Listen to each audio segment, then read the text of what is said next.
Iniciamos entonces. Bueno, entonces... Silenciemos todos. Silenciamos los...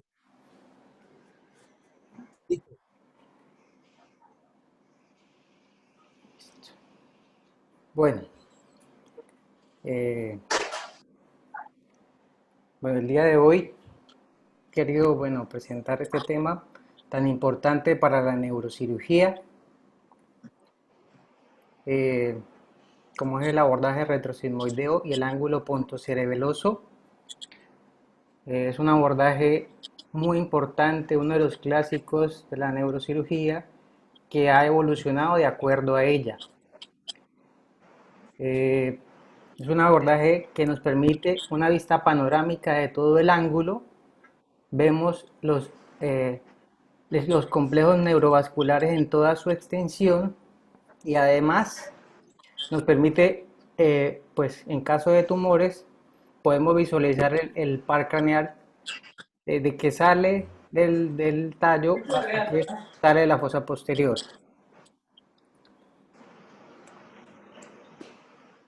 Bueno, aquí para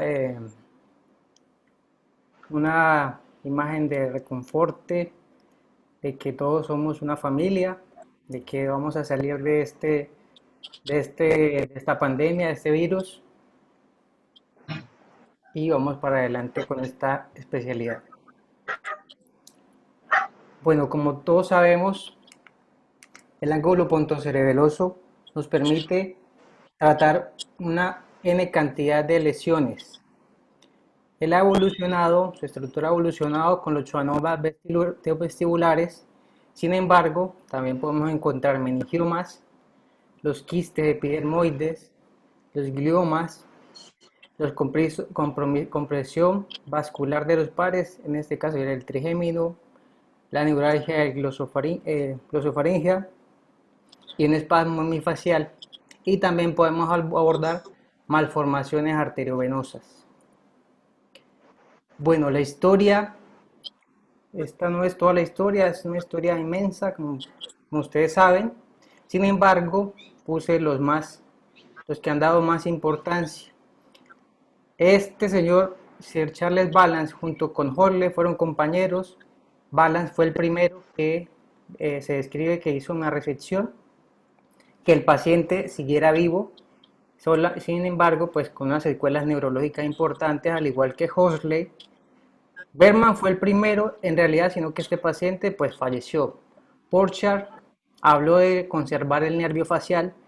Krauss utilizó la estimulación farádica y Cushing, sin embargo, fue el más importante porque dio inicio a lo que se hace hoy en día, que es conservar la función del nervio facial. Y él inició pues con la técnica suave de la disección. Sin embargo, la elevada recurrencia de los tumores, pues Dandy, su alumno, iba pues diciendo que él decía que se había que sacar todo el tumor y que también había que conservar el nervio facial. Oliver Trona enfatizó en eso, y ya Yazar Hill fue el que nos ayudó, nos aclaró la disección de las aracnoides con el fin de abordar este tipo de lesión. Antes, una parte importante de todos los abordajes, como lo sabemos, es la escoger la adecuada posición. Y es para este punto que el neurocirujano debe conocer toda la estructura anatómica en la cual va a abordar. En este caso, el abordaje retrosigmoideo se aborda, la mejor posición es de cúbito lateral. ¿Y por qué es la mejor posición? Porque nos permite visualizar directamente pues la lesión, seguir un plano por el borde petroso. Bueno, ¿y qué importancia tiene esta posición? Además que utiliza la gravedad como una retracción, la gravedad retrae pues que el cerebelo cae, facilita el drenaje venoso, ya que no hay una flexión del cuello, Básicamente esta posición entonces está en decúbito lateral, puede ser posicionada pues en el Mayfield o en una dona, como lo hacemos, como se hace en la escuela, y la cabeza rota 45 grados contralateral y flexiona contra el cuello, se deja contra el pecho, perdón, se deja 2 dedos de espacio del pecho. Bueno, pero antes de seguir, tenemos que hablar de las referencias óseas, de la referencia anatómica, por donde que vamos a entrar. Aquí está, nos señala el asterion, que es el punto importante de referencia, que es la intersección de estas tres suturas, como ustedes saben, la occipito-mastoidea, la parieto-occipital y la parieto-mastoidea. Además, aquí vemos pues la mastoides, la ranura digástrica, la escotadura meatal. Este punto nos señala el borde superior de la porción petrosa del temporal. Bueno, también tenemos que ver la cara interna de esa parte ósea. Es importante porque precisamente en este punto, en este surco óseo, se aloja un seno venoso muy importante, que es el seno transverso, que en este punto donde se une la sutura parietomastoidea y la lambdoidea forma un ángulo que se llama el ángulo de Zitelli y drena y se ve y se cambia de dirección, y este mismo se transforma en el seno sigmoide que más abajo sale por el foramen yugular. Adicionalmente vemos otras estructuras importantes como el conducto meatal interno, el tubérculo yugular, el foramen del canal del hipogloso, el cóndilo. En esta imagen de acá vemos esta porción de aquí, que es la fisura petroclival, es una parte importante que nos sirve, bueno, de referencia, digamos que una referencia en nuestro anatómica para ver el borde inferior del ángulo. Adicionalmente, este tubérculo acá superior al conducto auditivo interno nos ayuda de referencia anatómica para evidenciar pues la entrada del complejo séptimo octavo par. Este surco es el surco para el seno petroso superior y la eminencia arcuata nos ayuda a orientar los canales semicirculares. Bueno, ya teniendo un poco más claro las referencias, hay una línea que se traza desde el borde superior de el arco del arco cigomático hasta el ilion. Desde esta línea se extiende pues la línea temporal hasta el ilion y se intersecta con una línea vertical del borde posterior de la mastoides. Más o menos en este punto quedaría el asterio, aproximadamente. Aquí podemos ver dos tipos de heridas quirúrgicas. Esta herida en U, una herida que utilizó Dandy, y es una herida que utiliza el doctor Aaron Gadol, porque él dice que disminuye pues el dolor acá después de la cirugía. Sin embargo, pues nosotros utilizamos esta herida justo por encima de la pina, que es el borde superior de la oreja, y 2/3 por debajo de la mastoides, en caso de ser una descompresión microvascular del trigémino. Adicionalmente, bueno, como como podemos ver, el doctor nos muestra aquí que el hombro cae un poco hacia adelante, lo que nos amplía pues la posición, amplía el campo quirúrgico, nos facilita la posición. Adicionalmente, en esta posición tenemos que prevenir las zonas de compresión, y una de ellas, que es esto, está mal hecho, no se debe utilizar porque pues podemos ocasionar síndrome de peroneo. Debemos evitar pues las zonas de presión, y debajo, pero no totalmente en la axila, debe tener un rollito, no totalmente en la axila porque podemos lesionar el plejo braquial. Bueno, ya entrando en el ángulo, hay diferentes formas de describirlo. Roton lo describe más desde un punto de la cisterna. Sin embargo, el doctor Campero lo hace más desde el abordaje como tal. Entonces, el doctor Campero, yo pienso que es pues, una referencia que me parece muy útil porque nos enfoca desde la parte externa de la escama del occipital. Entonces, él dice que tiene un techo, que sería el tentorio, una pared anterior, que sería la porción petrosa, una pared lateral, que sería el puente, y la cara petrosa del cerebelo. Bueno, aquí para mostrarles la línea, mejor la línea temporal, la extensión de la línea con la intersección de esta línea sobre la mastoides.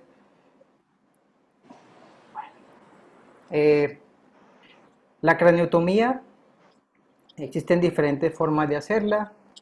El primer orificio recomiendan hacerlo a nivel del asterio. Eh, Nosotros pues utilizamos la esqueletización pues para después de hacer el agujero continuar con la Kerrison ampliando pues la craniotomía, que va a estar determinada por el tipo de lesión que vayamos a tratar. En este caso el doctor Cohen pues hace una disección de la dura madre y ellos utilizan el motor para hacer la craniotomía. Sin embargo, pues eso puede tener un riesgo de lesionar el seno.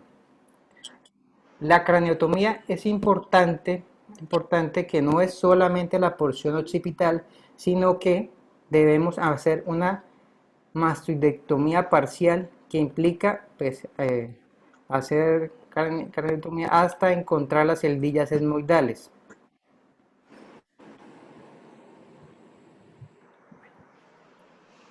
Cuanto a la apertura dural, el doctor Cohen pues hace una incisión siguiendo el borde del ángulo donde el seno pues, transverso se convierte en sigmoide, hace una retracción de la dura madre pues con su sutura de dura, y pues esta craniotomía él prefiere ver el seno sigmoide, ya que pues eso aumenta el campo de visión y pues evita la retracción cerebelosa.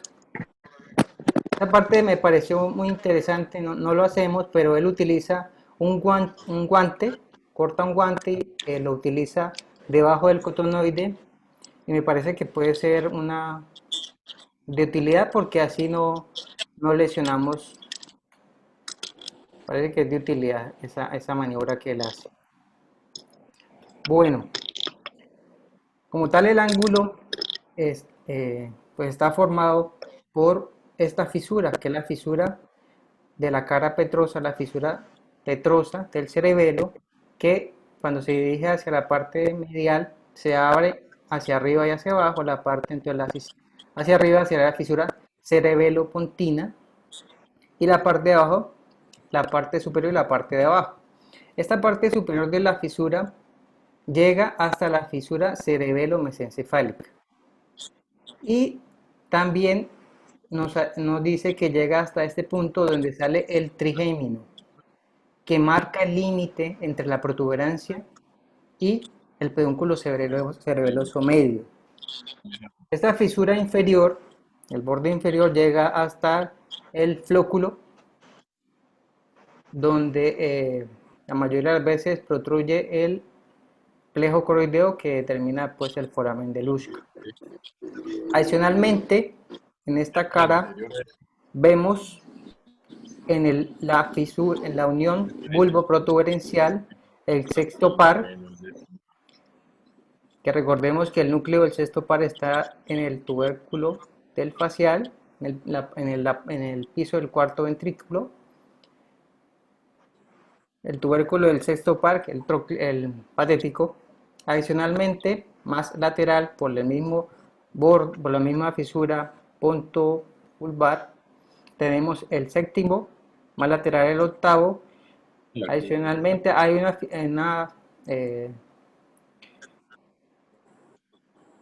surco preolivar, donde sale el onceavo par, y el surco posolivar, donde sale el noveno, décimo y 11.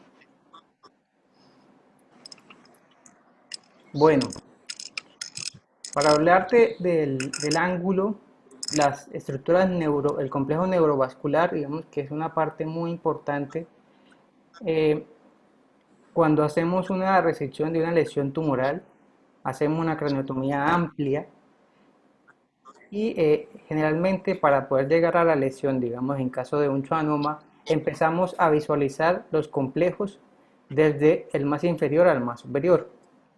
Sin embargo, cuando hacemos una descompresión microvascular, como es la craniotomía que nos muestra aquí el doctor Rotos, quiero mencionarles aquí la patología del complejo neurovascular inferior, que es la neuralgia del glosofaringio. Esta neuralgia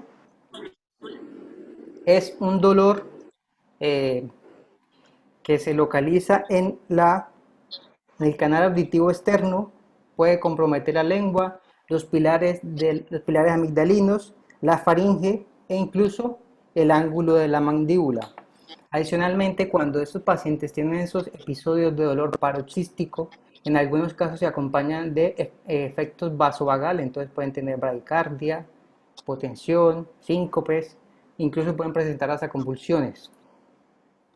El complejo neurovascular inferior entonces está formado por una arteria muy importante que ya la habíamos visto, que es la pica, que tiene 5 porciones. Esta porción anterior va a estar en relación con el hipogloso inicialmente y más la porción lateral con el noveno, décimo y 11, que sería glosofaringio, vago y espinal. En esta porción, digamos, a veces la pica comprime pues este glosofaringio y afecta pues el funcionamiento y es el que se desencadena el dolor. Adicionalmente, el doctor Janetta describe que la compresión del vago se asocia a hipertensión en el lado izquierdo y en algunos casos en el lado derecho se asocia a diabetes. Y él pues abogaba que haciendo la descompresión del lado izquierdo el paciente disminuía la hipertensión. Bueno, para abordar el complejo neurovascular medio, quiero mencionarles la neuralgia geniculada, que es una patología rara, casi que de descarte, porque primero tenemos que descartar el resto de neuralgia o el resto de causas del dolor facial, porque este dolor es un dolor súbito, de inicio súbito, que puede corresponder casi a las mismas características de la neuralgia del glosofaringio. Sin embargo, la característica es que es súbita y asimismo desaparece. El doctor Cohen nos muestra aquí que él abre la apertura dural al contrario, siguiendo el seno sigmoide. El doctor Rotos nos muestra aquí que esta craniotomía se baja un poquito después del ángulo y más hacia el seno sigmoide para orientarnos mejor y hacer una retracción suave. Este punto es crítico porque esta retracción pues, es la que se asocia en algunos casos a la lesión del nervio facial. Entonces, el complejo neurovascular medio está formado por la AICA, por el sexto par y por el complejo neurovascular séptimo y octavo. Esta AICA, cuando en algunos casos se escribe que pasa por debajo del complejo, otros pasa por arriba, o en algunos casos hace un loop en el meato. En este caso podemos ver la arteria arcuata que entra por el foramen subarcuato. Este loop de la AICA también da una arteria muy importante que se debe preservar en todos los abordajes, que es la arteria laberinto. Porque si no preservamos esa arteria, podemos tener problemas en la audición. Adicionalmente, este complejo neurovascular podemos tener otra patología, que es la patología del espasmo hemifacial, que caracteriza predominantemente por una contractura muscular involuntaria, típicamente inicia en la región periorbitaria y puede comprometer incluso toda la cara y hasta el platisma. Existen reportes de que hay diferentes arterias pueden hacer un espasmo, pueden desencadenar un espasmo hemifacial, incluso la pica puede hacer un loop, pero describen es más la AIC. En los abordajes de la descompresión hemifacial se recomiendan hacer una, bueno, ya les voy a mostrar. Adicionalmente, el complejo neurovascular medio tiene unas venas muy importantes que están en relación con el complejo séptimo y octavo, como son la vena del cerebromedular, la vena pontomedular, la vena del surco pontomedular, la vena del cerebelo de la fisura cerebelopontina y la vena de la fisura cerebelomedular, que en algunos casos se ha descrito también compresión del complejo séptimo octavo. Esta imagen quiero pues mostrársela porque aquí podemos ver la orientación del conducto endolinfático, que es una estructura muy importante para la visión y que en ningún momento debemos comprometerla. Adicionalmente, aquí podemos ver este septum, que es un tabique que divide el foramen yugular en dos. Les parece que en este punto es el punto más fácil de delimitar el nervio glosofaringeo, porque al principio salen unas raicillas que es muy difícil definir cuál es, y ese fue uno de los un problema al principio cuando estaban tratando esta patología. El conducto auditivo interno, entonces, lo han descrito muy bien, tiene una cresta transversa y una cresta vertical. La cresta, esto lo divide en 4 porciones y cada una en la parte más lateral. Entonces aquí está la porción vestibular superior, inferior y la coclear en la parte interna. El nervio facial siempre pasa en esta parte anterior y superior y va acompañado del nervio intermediario, el responsable de la neuralgia geniculada. Generalmente los schwannomas vestibulares se desencadenan por lesiones en estos nervios vestibulares. Se ha descrito una línea que podría ser muy útil a la hora de abrir el meato auditivo, que es la línea de Tübingen, que es esta de aquí, que nos marca el límite donde debemos hacer la apertura del meato para poder, pues en caso de espasmo hemifacial o lesiones como schwannomas que entran hasta allá, pues si se quiere resecar toda la lesión. Esta es un video del doctor Campero donde hace, como vemos aquí, una craniotomía amplia para resecar una lesión del schwannoma. Como vemos, entra por el complejo neurovascular inferior. Ahí se ve la lesión tumoral. Entonces la recomendación a la hora de hacer la apertura del meato es por encima de este reborde donde llega la dura. Pues él dice que es un reborde muy seguro. En algunos casos dice que el foramen, el bulbo de la yugular puede estar muy alto, pero pues se debe pues identificar en la resonancia de esto. Adicionalmente, cuando se hace una resección de los schwannomas vestibulares, debemos hacer un debulking de la lesión inicialmente, tratando de identificar las estructuras vasculares importantes y los pares craneales. Después de haber hecho esta debulking, es que se hace la apertura dural con el fin de pues, facilitar e identificar las estructuras neurovasculares.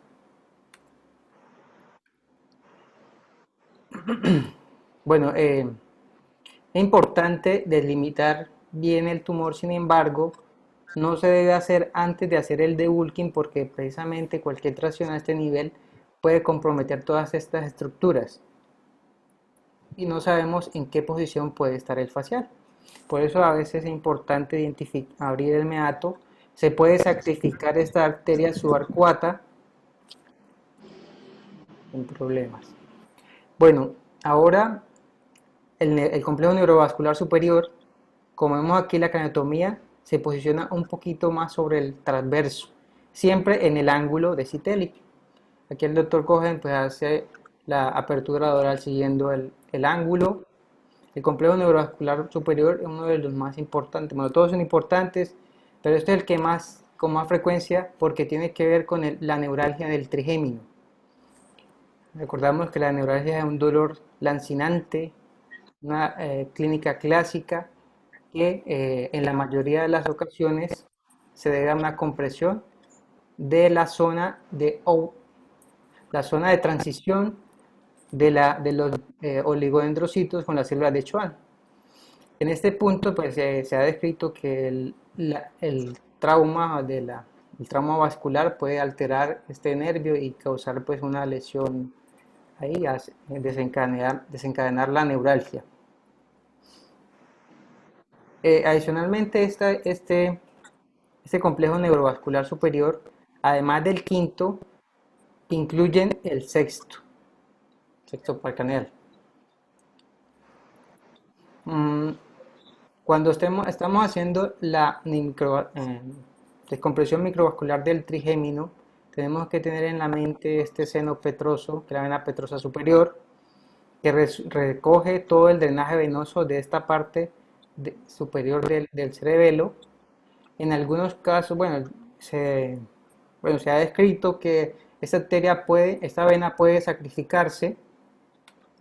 Sin embargo, recomiendan que se debe preservar. Perdón, sí, ese es el cuarto. Y toda la razón, doctor Cafuri.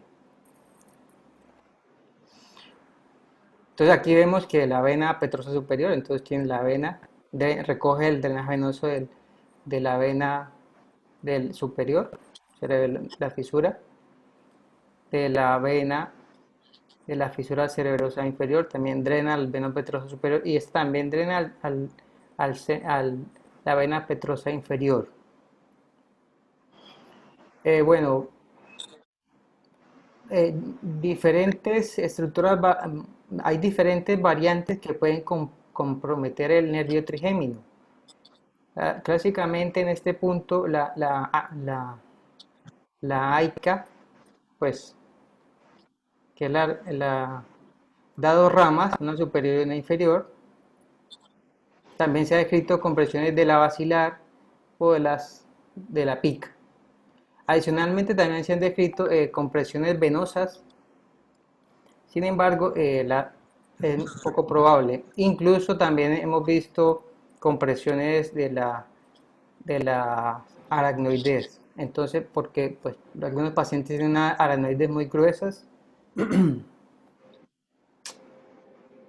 un segundito.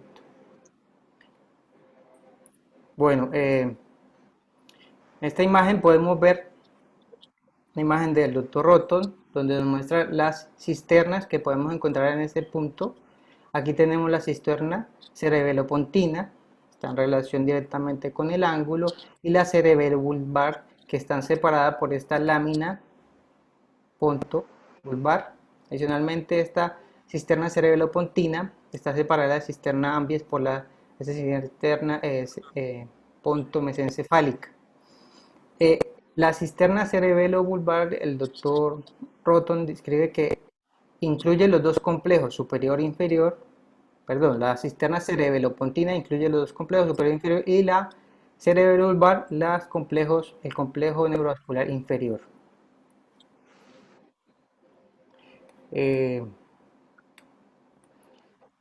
Bueno, una de las perlas importantes para tener en la mente es siempre drenar las cisternas, como vimos en el video del doctor, y como hacemos diariamente, drenamos en caso de resección de tumor, drenamos la cisterna de la aguja, en la cisterna magna inicialmente.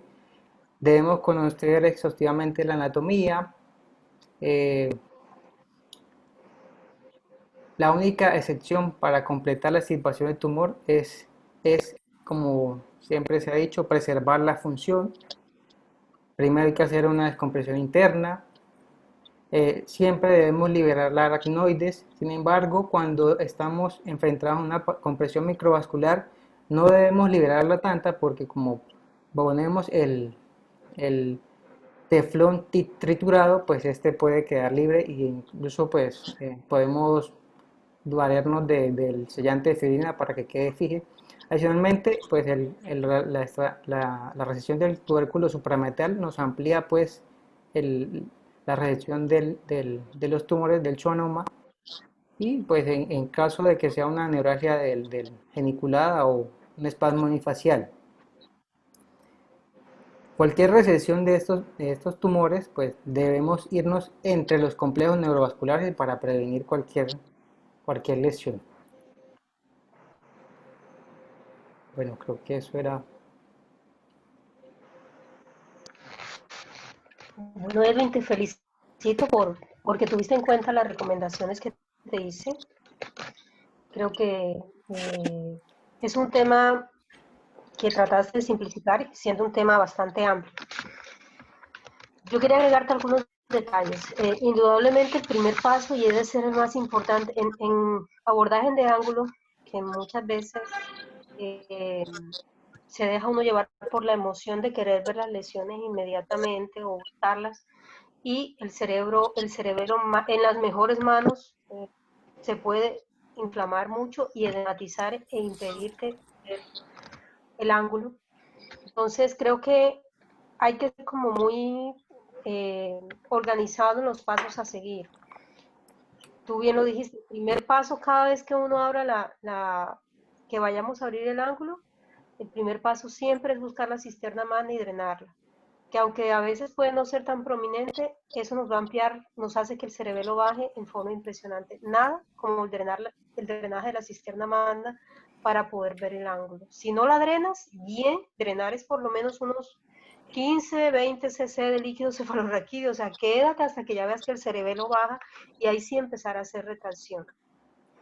El drilado del conducto aditivo tiene doble función, no siempre se hacen los intracanaliculares, aunque indudablemente es donde tiene la primera indicación, sino que también cuando uno está trabajando, está empujando el nervio facial y justo en esa angulación que hace en el conducto, el facial se maltrata mucho. Entonces, por eso el doctor Campero prácticamente lo ha establecido como una herramienta fundamental a través de la recomendación casualmente la línea de Tübingen fue descrita por él y fue precisamente dentro de los hallazgos que hizo, del trabajo que hizo en Tübingen, donde encontró que cuando la duramadre deja de ser tan brillante y se pone muy delgada, crea una línea que es una línea de seguridad. Y el ampliar el conducto auditivo interno también le facilita en schwannomas que no tengan componente intracanalicular, que el facial tenga algo de pronto de juego, de mayor movimiento, de un poquito de menos presión estando en un canal donde, como les digo, cualquier manipulación hace que se maltrate. Tienes, tienes tumores con un tamaño grado 3, grado 4, que a veces uno no ve nada, sino la pelota y no tiene ni idea dónde está el facial. Recordar ese dato que me gustó que mostraste, que te insistí, el conducto auditivo interno, la anatomía. Es más frecuente en los schwannomas del vestibular superior, que es lo primero que vas a ver, y que lo puedes sacrificar. De hecho, el nervio vestibular se va con el tumor prácticamente. El nervio vestibular superior se sacrifica con el mismo tumor. Detrás del vestibular es que está el facial, detrás del vestibular superior. Y está el vestibular inferior y detrás es que está el nervio coclear. O sea, lo primero que nos encontramos son los dos vestibulares yendo de afuera hacia adentro. Exacto, ahí como lo estás mostrando, muy bonito. Y lo otro, que cuando tú empiezas a abrir el ángulo, el primer nervio que te encuentras es el 11, de abajo hacia arriba. Primero el más externo es el 11. El complejo inferior está más hacia afuera, como tú dijiste, el complejo medio está un poco más profundo, y el más profundo de todos los complejos es el complejo del quinto. De allí que para tú ver el quinto prácticamente tienes que bajar un poco el cerebelo, y a la que te vas a encontrar en la mitad es a la vena petrosa superior. Detrás de la vena petrosa superior encuentras al quinto, y detrás del quinto vas a buscar lo que lo está comprimiendo. Muy pocos cirujanos tienen esa habilidad Claro, hoy por hoy con los equipos de neuronavegación y todo es un poco más fácil uno poder tener, y con los microscopios que son capaces de darnos mejor visión, de poder ver, comprime el quinto sin sacrificar lo que está delante del quinto, que es la, la vena petrosa superior, y que aparte eso no siempre es igual, o sea, a veces son dos venas petrosas, a veces es un luz de las petrosas, a veces es una tremenda, o sea, eso es, las variantes de la petrosa superior son también tremendas, pero prácticamente uno la termina sacrificando porque es que peor es que como te la lleves, el sangrerío es espantoso. O sea, el sangrado, afortunadamente los casos que se han descrito de infartos venosos por la petrosa son anecdóticos, no es muy frecuente. Y la técnica original descrita le implicaba el sacrificio de la petrosa superior, porque era la única manera, es petrosa superior, trigémino y detrás lo que lo comprime, o sea, es como y es difícil llegar hasta atrás con un obstáculo adelante y además un obstáculo fácil, muy fácil de lesionar. Es muy fácil lesionar la vena petrosa superior. Y lo peor es que retraerla, cuando bajas el cerebelo y cuando se te rompe, se te retrae tanto que el sangrado es muy difícil de controlar. Entonces uno, en ese sentido, si ve que no se puede movilizar y que está muy, muy tenso, es mejor coagularlo y buscar separar el quinto y ver qué es lo que está comprimiendo atrás. No sé si algún colega quiera agregar algo más en la parte anatómica que es muy bonito y es muy extenso. Estamos viendo hasta ahora una introducción de lo complejo, pero me gustó, Edwin, porque fuiste paso a paso, organizaste muy bien y mostraste las principales variantes anatómicas también que podemos ver y estuvo muy, muy bonito. El doctor Roton tiene unas imágenes muy hermosas, pero como te decía, son imágenes muy hermosas que uno no ve en cirugía. O sea, lo que Roton muestra no es lo que uno ve en cirugía.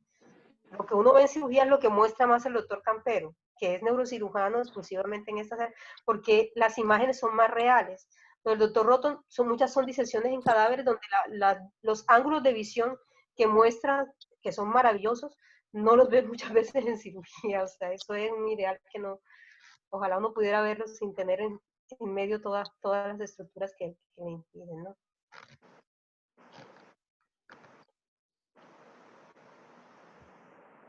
Quería, pero Edwin, una buena exposición en cuanto a al posicionamiento del paciente que malinterpretó que la cabeza debe ir rotada hacia el lado de la lesión, ¿ah?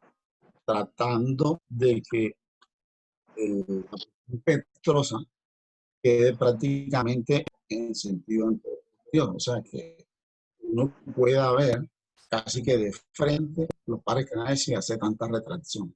Es hacia el lado de la lesión. Se encuentra el mentón y si usted hacia el lado de la lesión, por supuesto que esa rotación facilita la entrada directa, prácticamente que con un poco de desplazamiento del cerebelo. En la experiencia que yo he tenido con respecto a los pacientes con neuralgia de trigémino, siempre sacrifico el seno petroso, La vena porque petrosa, profe. La vena petrosa superior. la vena petrosa, siempre la sacrifico y es prácticamente una guía muy importante para la localización del quinto par. El quinto par en estos casos, cuando uno hace una descompresión del nervio trigémino, tiene que ir, tiene que llegar hasta el sitio donde sale él, porque a veces hay vasos que están en el sitio en donde se hace extrancial y el paciente puede persistir con sus sintomatología. Como dice la doctora Piña, la visión que nosotros tenemos de los pares, de estos pares craneales, sobre todo cuando se va a hacer una liberación del nervio facial, a veces no están, o sea, se ven algunos, el octavo par se ve a veces tan dividido que pone a dudar al cirujano. Tiene que entonces basarse en algunos aspectos anatómicos como la localización del tubérculo meato, etcétera, para poder guiarse, porque a veces se pierde uno allí porque esos pares craneales y como el facial siempre está por delante del campo, en el campo quirúrgico, entonces, momentos en que uno se puede ir. Yo creo que ese era...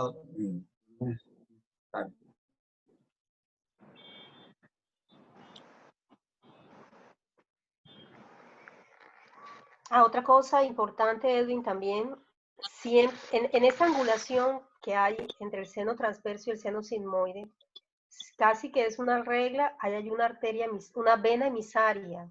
Yo le digo la vena emisaria del ángulo, que es la vena emisaria que justo se surge o drena, porque ella llega de la parte externa y entra por un huequito, y ese huequito justo generalmente cae encima de la angulación entre el seno lateral y el seno sigmoide.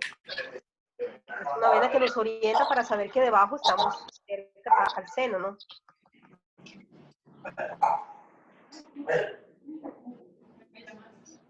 ¿Algún otro comentario en la experiencia de ustedes? Bueno, Yo yo quisiera hacer quería, una pregunta para los colegas que han tenido la experiencia de las descompresiones neurovasculares.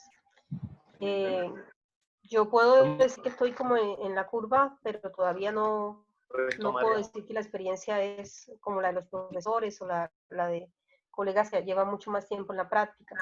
Y es las recidivas. ¿Qué tantas recidivas han tenido en las descompresiones neurovasculares? Porque me llama la atención algunos pacientes que he visto que fueron operados y con el tiempo recidiva nuevamente, sobre todo la neuralgia del trigémino o el espasmo hemifacial.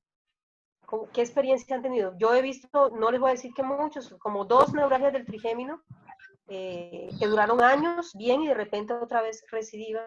Y espasmo hemifacial, he visto también como 3 casos que pacientes que fueron operados mejoraron un tiempo y otra vez recidivaron. Sandra, Quiero yo saber. quería comentar algo, además de eso, antes de llegar a ese punto de la exposición de Edwin, bien, y bueno, y agregar también, ya es más fácil para la conservación del nervio facial, ya es más fácil la utilización de algunos medios de, de neurofisiología, e incluso ya algunos están hablando de neuronavegación a la base del cráneo. Nosotros por ahora no estamos utilizando esa tecnología, pero sino para ciertos casos muy específicos de cirugías de patologías bastante grandes y endoscópicas, etcétera. Acá con la neuro monitoría que estamos haciendo ya en algunos centros aquí en la ciudad, está siendo un poco más fácil la utilización de estos medios, e incluso con la participación. A veces ya tú conmigo y también otros colegas estamos utilizando la participación de los otorrinos con especialización en oído, en los cuales nos hacen una neuromonitoría que nos evita, nos ha facilitado recepcionar más tumor con menos posibilidades de parálisis del facial. Y yo creo que antes eso era un protocolo bastante difícil, era muy consumidor de tiempo para montarlo, como ha sido muchas técnicas que estamos utilizando en neuro. Pero ya con esta experiencia que estamos teniendo en ciertas clínicas, esto se está haciendo bastante más rápido, ya no es tanto time consuming y es muy benéfico para el paciente. Entonces yo creo que no debemos olvidarnos también para ciertos tipos de tumores de ciertos tamaños, la ayuda de la neuromonitoreo del facial nos ayuda a su conservación. Con el otro tema que tú mencionas de la neuralgia del trigémino, sigue siendo el coco de nosotros los neurocirujanos. Nos han dado otras opciones para eso. Últimamente hicimos una revisión con el doctor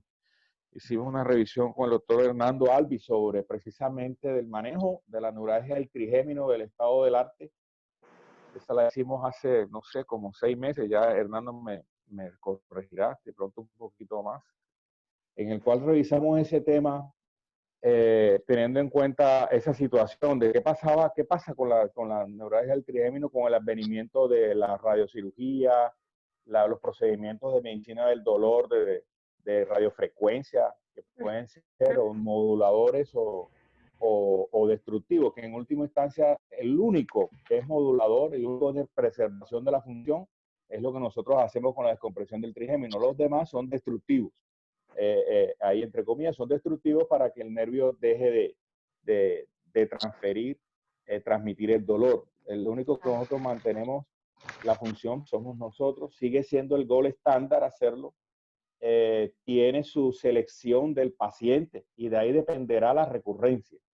Y también tenemos como con la radiocirugía, a veces hay unos que los proponen de entrada a la radiocirugía, y se están teniendo las mismas complicaciones de recidiva porque pensamos que no, ya listo con esto, ya se van a disminuir las recidivas, pues sigue siendo la micro descompresión vascular del trigémino, sigue siendo el gold estándar, sigue siendo el que menos recidivas tiene, y ya bueno, ya tenemos algunas indicaciones cuando duramos mucho tiempo, que ahí con el advenimiento de los médicos del dolor, se nos están demorando más los pacientes para nosotros hacer la descompresión. Y se han dado cuenta, una vez revisado estos casos, que entre más nos demoremos nosotros en hacer la descompresión microvascular, más probabilidades va a tener de recidiva. Que debemos tener de segunda instancia algunos tratamientos alternativos como la radiocirugía o la radiofrecuencia, que debemos utilizarlo en aquellos pacientes en que no podamos operarlo. Pero la indicación sigue siendo quirúrgica y tenemos que operar a esos pacientes, ojalá lo más prontamente posible, que es la única garantía que nos va a asegurar en el tiempo que no haya tanta recidiva. Bueno, ese era mi comentario a ese respecto y lo otro también. Doctora Piña. Dígame, profesor. Un cordial saludo para todos los profesores y residentes que están esta tarde. Bueno, el abordaje retromastoideo, como todos los abordajes en la fosa posterior, son una sorpresa. La fosa posterior es una caja de sorpresas, y es mi primera recomendación para los residentes que están en el proceso formativo. Primero, un buen conocimiento. Es que no es capricho, es una obligatoriedad tener un buen conocimiento de la anatomía del abordaje que vamos a realizar. Y estas recomendaciones no son solamente para este abordaje, sino en general para todos los abordajes. Segundo, hoy contamos con grandes apoyos diagnósticos previos a la cirugía, y hay estudios muy especialmente dirigidos a la anatomía del trigémino en general, y eso nos permite a nosotros un conocimiento más preciso, porque esta cirugía hay que individualizarla. Tercer aspecto a considerar, el paciente. No todos los pacientes tienen la misma anatomía ni tienen la misma morfología de la unión craneocervical. Y esto es importante, que siempre tengamos que hacer las diferenciaciones.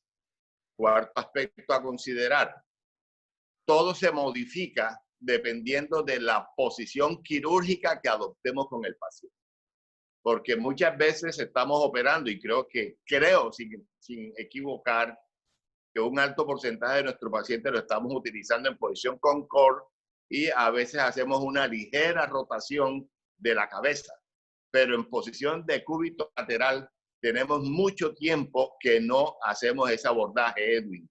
Y esto te va a modificar muchas veces el campo quirúrgico y la expectativa que tú llevas para la cirugía. Entonces es importante que también tengamos esa apreciación. Aspectos importantes, conocer, y todos lo sabemos, después de esta cirugía, ¿qué va a pasar? Entonces tenemos que estar preparados para el manejo de ese postquirúrgico. Recuerdo con la doctora Piña operamos hace unos 6, 7 meses, si no estoy mal, un teratoma dermoide de la fosa posterior, y tuvimos un apoyo significativo con el neuronavegador. Fue una experiencia muy buena y ayudó muchísimo en el procedimiento. Entonces yo creo que ya contamos con ese recurso. Igualmente, como dice Osvaldo, que no lo estamos haciendo en el universitario, en el caso nuestro, la neurofisiología del abordaje de la fosa posterior, que ya aquí en Cartagena se tiene también la posibilidad de hacer esa intervención. Y Se fue la voz, en el abordaje de fosa posterior, es muy poco lo que hemos visto en volumen, ¿sí? Han sido muy pocas las posibilidades de recidiva que yo en lo personal he visto en cuestiones de neuralgia del trigémino o espasmos hemifaciales. No así con la cirugía tumoral.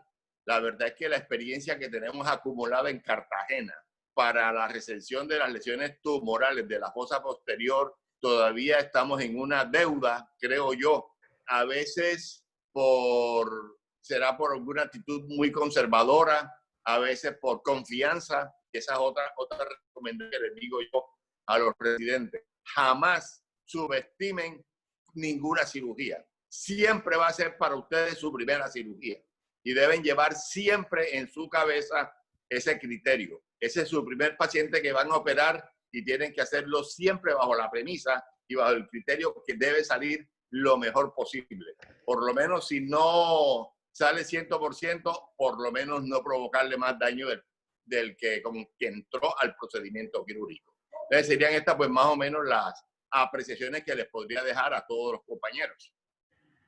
Ok, no, muchas gracias. Bueno, siendo las 7 de la noche, ¿hay algún otro comentario? Sí, yo me quería referir a la recidiva. La verdad es que la casuística que tenemos, no sé por qué razón, pienso yo que es baja. No podemos considerar a ninguno de los que conozco expertos en fosa posterior. Los pacientes que recidivan, a mí me recibió un paciente cuando le puse un injerto de músculo, pero de que le he puesto injerto de teflón, todos me han funcionado muy bien. Entonces, no sé, siempre le he tenido un poquito de reserva al injerto de músculo. Si nosotros sabemos, el músculo es un tejido que se va a degradar, sobre todo bañado de líquido.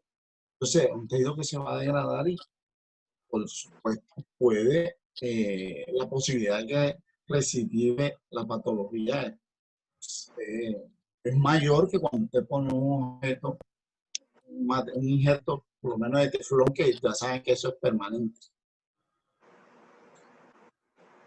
Así es, así es. Bueno, con respecto a la recidiva, más o menos en el FIRE hay una experiencia pues no muy alta, pero yo creo que está entre el 10 y el 20% de recidiva, y creo que va en relación a lo que dice el doctor Llamas, que allá usamos el músculo, y el músculo, creo yo, que tiene la tendencia a reabsorberse o a degradarse o a desaparecer con el tiempo, y al fin y al cabo la compresión regresa.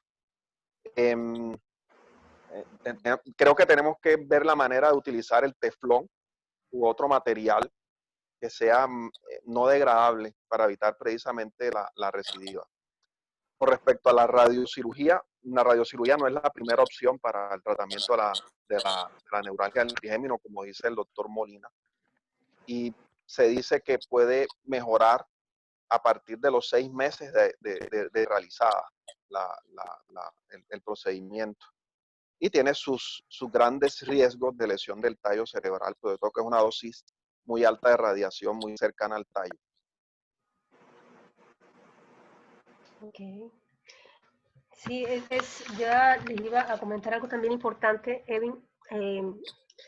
También importantísimo hacer un buen estudio vascular. O sea, a veces algunos neurocirujanos operan sin tener la clara visión simplemente para explorar, ¿no?